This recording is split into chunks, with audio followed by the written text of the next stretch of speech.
I spent my college years working as a valet at a nice hotel in Los Angeles. One frequent guest was a technology executive. He was a genius, having designed and patented a key component in Wi-Fi routers in his 20s. He had started and sold several companies. He was wildly successful. He also had a relationship with money I'd describe as a mix of insecurity and childish stupidity. He carried a stack of $100 bills several inches thick. He showed it to everyone who wanted to see it, and many who didn't. He bragged openly and loudly about his wealth, often while drunk, and always apropos of nothing.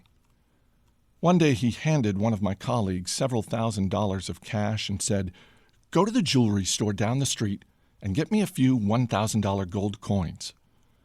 An hour later, gold coins in hand, the tech executive and his buddies gathered around by a dock overlooking the Pacific Ocean. They then proceeded to throw the coins into the sea, skipping them like rocks, cackling as they argued whose went furthest, just for fun. Days later, he shattered a lamp in the hotel's restaurant. A manager told him it was a $500 lamp and he'd have to replace it. "You want $500? The executive asked incredulously, while pulling a brick of cash from his pocket and handing it to the manager. "Here's $5,000. Now get out of my face and don't ever insult me like that again." You may wonder how long this behavior could last, and the answer was not long. I learned years later that he went broke.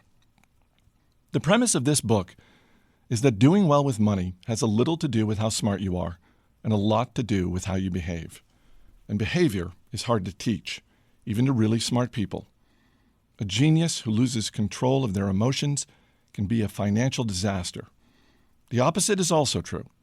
Ordinary folks with no financial education can be wealthy if they have a handful of behavioral skills that have nothing to do with formal measures of intelligence. My favorite Wikipedia entry begins, "Ronald James Reed was an American philanthropist, investor, janitor, and gas station attendant." Ronald Reed was born in rural Vermont. He was the first person in his family to graduate high school, made all the more impressive by the fact that he hitchhiked to campus each day. For those who knew Ronald Reed, there wasn't much else worth mentioning. His life was about as low-key as they come. Reed fixed cars at a gas station for 25 years and swept floors at JCPenney for 17 years. He bought a 2-bedroom house for $12,000 at age 38 and lived there for the rest of his life. He was widowed at age 50 and never remarried. A friend recalled that his main hobby was chopping firewood.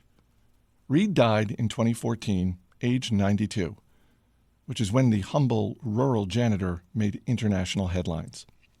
2,813,503 Americans died in 2014. Fewer than 4,000 of them had a net worth of over $8 million when they passed away. Ronald Reed was one of them. In his will, the former janitor left $2 million to his stepkids and more than $6 million to his local hospital and library. Those who knew Reed were baffled. Where did he get all that money? It turned out there was no secret. There was no lottery win and no inheritance. Reed saved what little he could and invested it in blue-chip stocks. Then he waited for decades on end as tiny savings compounded into more than $8 million. That's it, from janitor to philanthropist.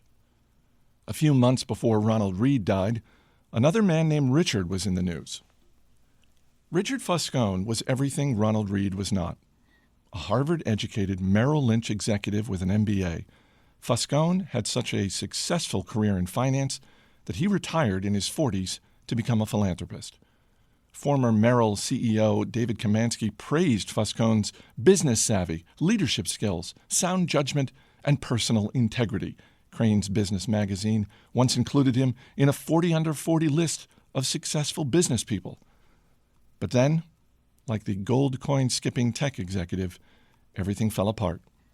In the mid-2000s, Foscone borrowed heavily to expand an 18,000 square foot home in Greenwich, Connecticut that had 11 bathrooms, 2 elevators, 2 pools, 7 garages, and cost more than $90,000 a month to maintain.